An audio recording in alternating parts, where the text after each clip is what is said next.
Xin chào các bạn, chào mừng các bạn đến với kênh Nagi Kiếm Hiệp và Huyền Sử. Trong thế giới võ lâm đầy biến động của Ỷ Thiên Đồ Long Ký, không chỉ có những trận chiến khốc liệt hay những âm mưu thâm sâu, mà còn ẩn chứa những nhân vật nội gián vô cùng cao tay. Họ không chỉ là những kẻ âm thầm giăng bẫy sau lưng mà còn khéo léo che giấu thân phận, lừa dối cả những nhân vật lão luyện trong giang hồ. Trong video hôm nay, chúng ta sẽ cùng nhau tìm hiểu về nhân vật nội gián lợi hại nhất, kẻ đã khiến cho toàn bộ câu chuyện trở nên phức tạp và kịch tính hơn bao giờ hết. Liệu bạn có đoán được đó là ai không? Đó có phải là Thành Côn, đệ nhất âm mưu trong Ỷ Thiên Đồ Long Ký, hay còn là ai khác nữa? Hãy cùng khám phá ngay sau đây. Nội gián, cơm nhưng có phải vậy không?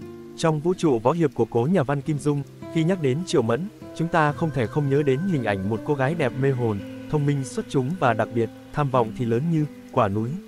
Là con gái cưng của đại nguyên soái Nhữ Dương Vương, người nắm trong tay binh quyền toàn cõi nhà Nguyên. Cô nàng này không ngại sử dụng bất cứ thủ đoạn nào để đạt được mục tiêu khuất phục 6 đại môn phái võ lâm Trung Quốc.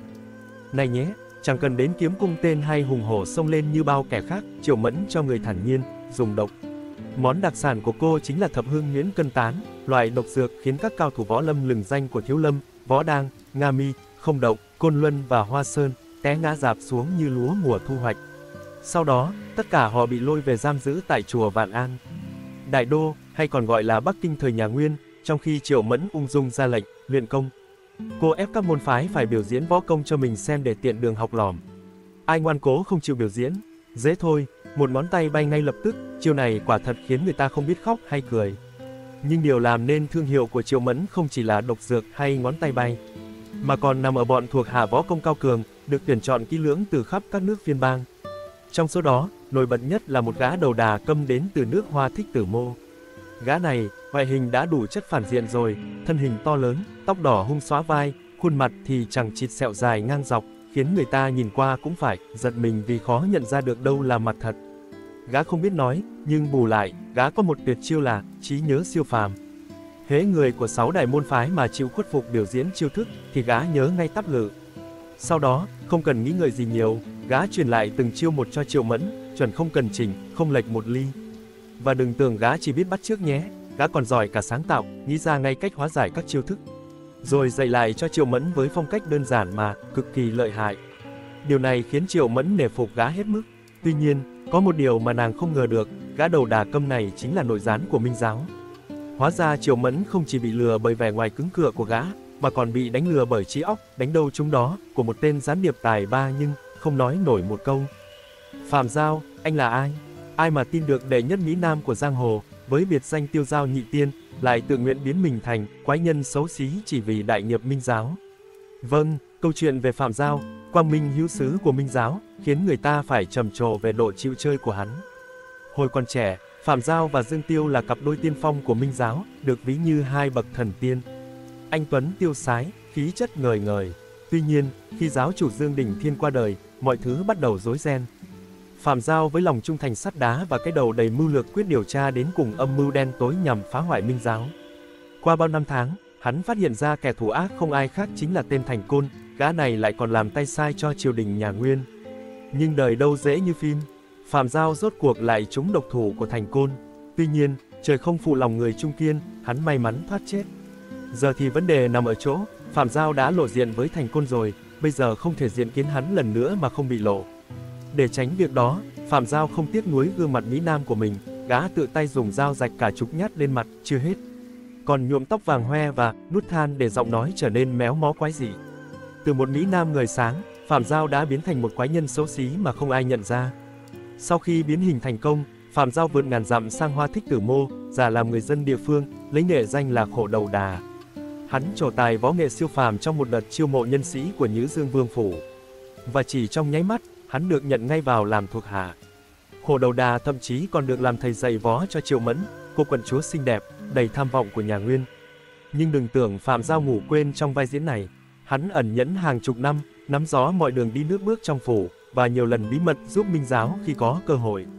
Điển hình là vụ hắn phá án tại chùa Thiếu Lâm, lén quay lưng 18 tượng La Hán để xóa bỏ những chữ giá họa cho Minh Giáo. Điều đáng kinh ngạc là ngoài việc Phạm Giao sẵn sàng hủy hoại dung nhan của mình mà chẳng hề do dự, hắn thậm chí còn thẳng tay đánh chết hai vị hương chủ của Minh Giáo để chiếm được lòng tin của Nhữ Dương Vương.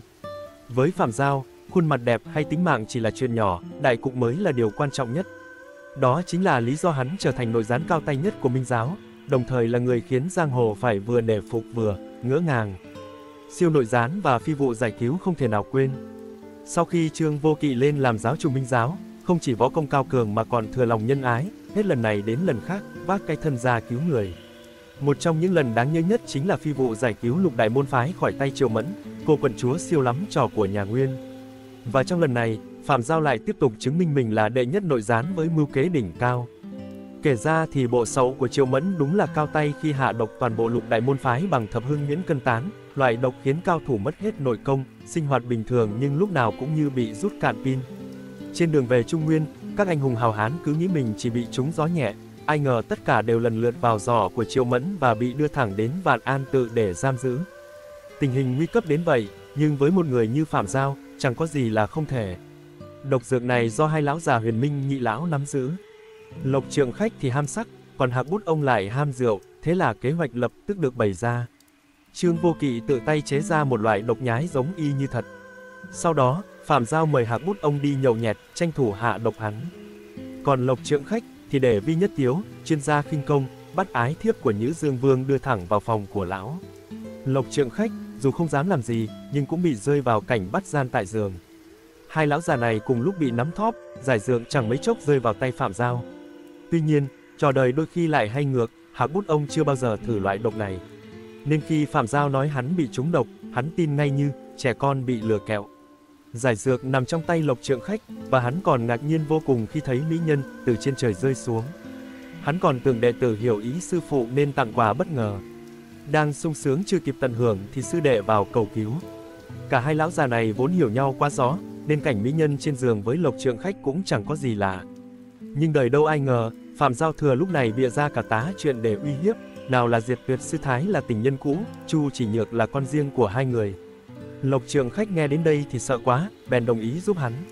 Mỹ nhân giấu kỹ, giải dược thì trong tay, Phạm Giao nhanh chóng đi phát thuốc cho các phái. Nhưng đời mà, chẳng bao giờ suôn sẻ.